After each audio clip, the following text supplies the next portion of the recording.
Agora vamos ver a aplicação ao sistema prático, que seria o quê? Ao ITS PLC Edition. O ITS PLC se apresenta aqui, então vamos verificar a planta de seleção de caixas, que é o primeiro processo industrial que nós temos no ITS, seria esse processo aqui.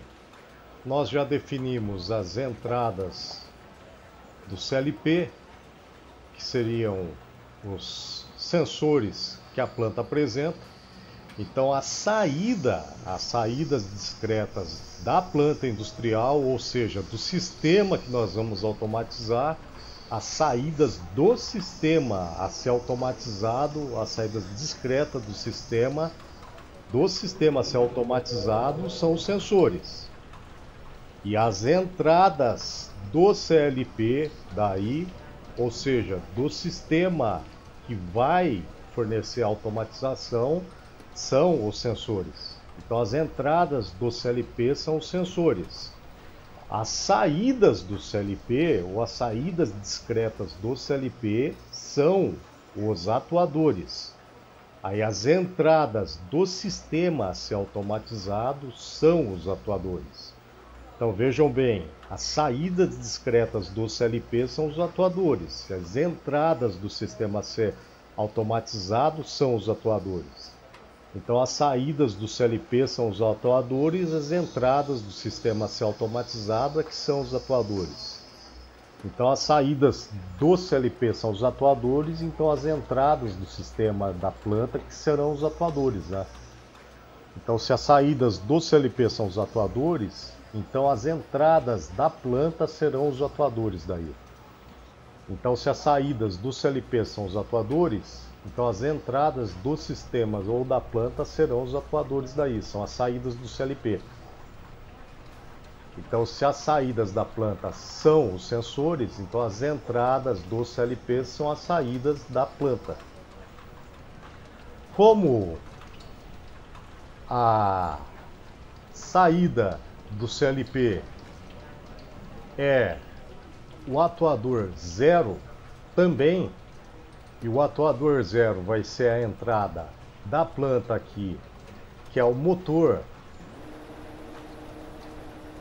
que vai fornecer as caixas aqui para a esteira inclinada, que é a esteira de entrada de caixas do processo aqui. E eu tenho que acionar essa esteira aqui inicialmente para começar o processo. Então a primeira coisa que eu tenho que fazer é ligar essa esteira aqui para iniciar o processo de seleção de caixas aqui. Então para o processo começar, eu tenho que dar um comando aqui para iniciar esse processo. Então a primeira coisa que eu tenho que fazer para começar o processo é dar um comando manual. Então, na maioria dos processos, ou praticamente todos os processos, eu tenho que ter um comando manual. Na realidade, em todos os processos eu tenho que ter pelo menos 2 comandos manuais. Um comando para iniciar o processo e outro comando para parar. Então, em todos os processos, por mais automatizados que eles sejam, por mais que eu automatize eles, eu tenho que ter pelo menos 2 comandos manuais. Um para iniciar o processo e o outro para parar. Então o processo ele pode funcionar completamente sozinho, mas pelo menos 2 comandos eu tenho que ter. Um para iniciar e outro para parar. 2 comandos manuais, eu quero dizer. O que isso quer dizer? Que eu tenho que ter intervenção humana pelo menos para iniciar o processo e para parar o processo. O restante ele pode ser feito totalmente sozinho, sem intervenção humana. Quer dizer, o processo, idealmente falando, o objetivo da automação seria o quê? Que ele funcione totalmente sem intervenção humana. Então que ele funcione sem ter ninguém para mexer nele o tempo inteiro. Somente tendo o quê? Tendo que ser alguém para iniciar o processo e para parar ele. Que seria o que? A preferência para alguém que tenha um processo industrial funcionando é que tenha alguém que chegue lá, inicie o processo que ele fique funcionando a vida inteira, sem que tenha ninguém que interfira nele, tá?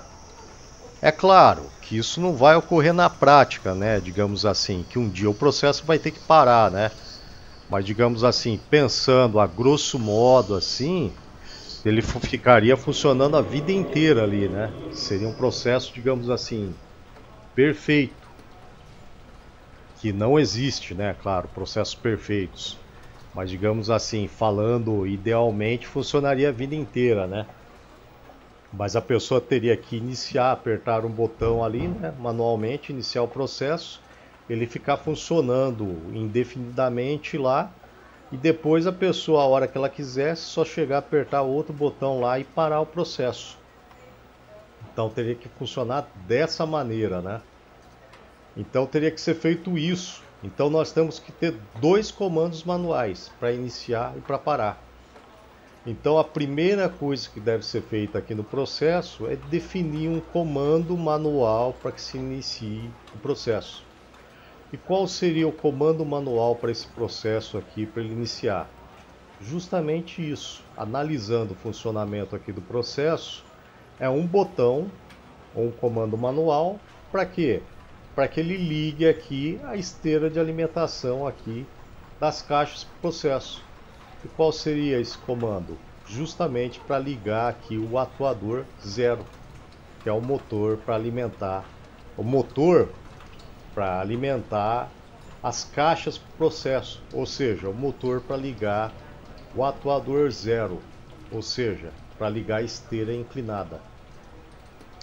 O motor dessa esteira inclinada aqui, ou o motor que vai movimentar as caixas aqui para essa esteira, o motor do atuador 0. Ou seja, é ligar esse atuador aqui, ó, para fazer com que a planta execute essa ação.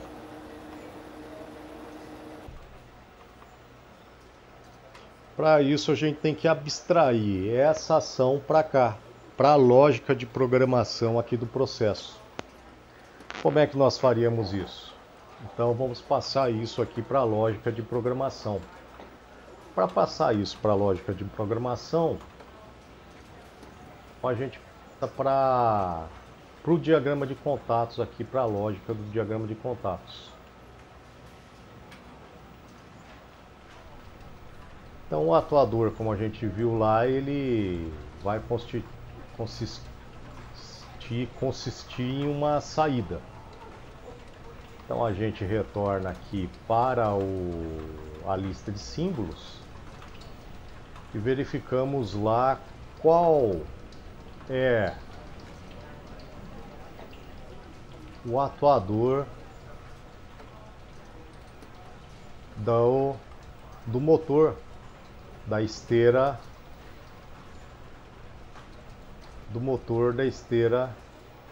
inclinada. Então atuador 0.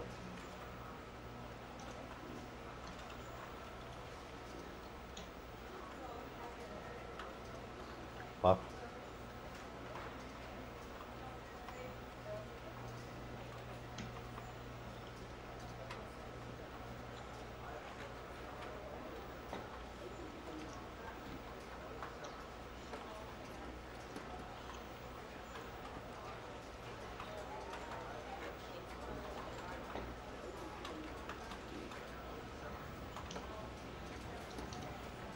Eu posso inserir ele ali. Ah, não. Q 0.0. Ali, atuador 0. Ali. Aí eu tenho que definir o que vai acionar esse atuador 0.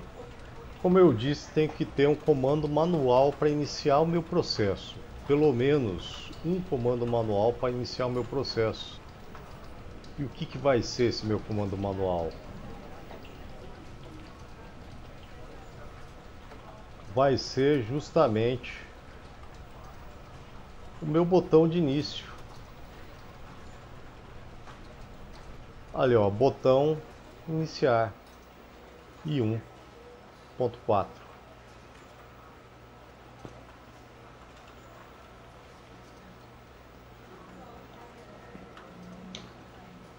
Pronto, botão de iniciar. Aí já inicia o meu processo ali. Eu venho aqui, salvo, certo? Então já tem o botão de iniciar. Se eu pegar aqui, pela lógica do processo, e apertar o botão de iniciar, como funciona o diagrama de contatos ou ladder? Quando eu pego e aciono, eu digo aqui, eu aciono o botão de iniciar, a hora que eu acionar o botão de iniciar, esse contato aqui, ó, ele fecha. Eu digo aqui, esse símbolo aqui no diagrama de contatos, ele representa um contato normalmente aberto. Quando é um contato normalmente aberto, eu aciono ele, ele fecha. Quer dizer que aqui ele fecha. Ele fechando no diagrama de contatos, ele permite a passagem de corrente elétrica por aqui. Permitindo a passagem de corrente elétrica, ele vai energizar a saída aqui. Essa bobina, esse coil. Então, energizando essa bobina, ele vai acionar essa saída aqui. Essa saída vai ser energizada, ou seja, ela vai ser ligada. Então, ela vai passar o estado dela de 0 para 1. Ou seja, ela sendo ligada, ela vai ser energizada e vai ser enviado um sinal aqui para que essa saída aqui ela seja ligada. Ou seja, o motor que estiver ligado a essa saída, a esse atuador aqui, ele vai ser energizado. Então o motor na planta ele vai ser ligado.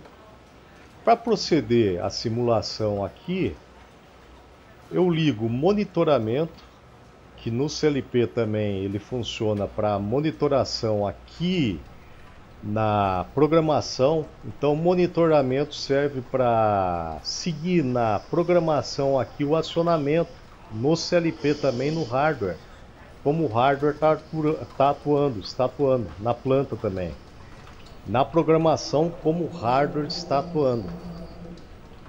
Então eu ligo o monitoramento aqui, tá? O monitoramento aqui ele não está rodando porque o programa também não está sendo executado, porque o CLP ele está no modo stop. Então eu venho para cá e tenho que colocar ele no modo run. Ele está no modo stop aqui.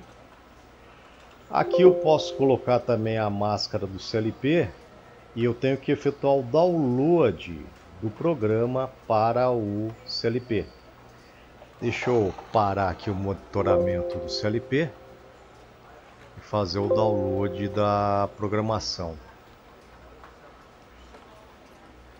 Vou salvar também o bloco. Tá?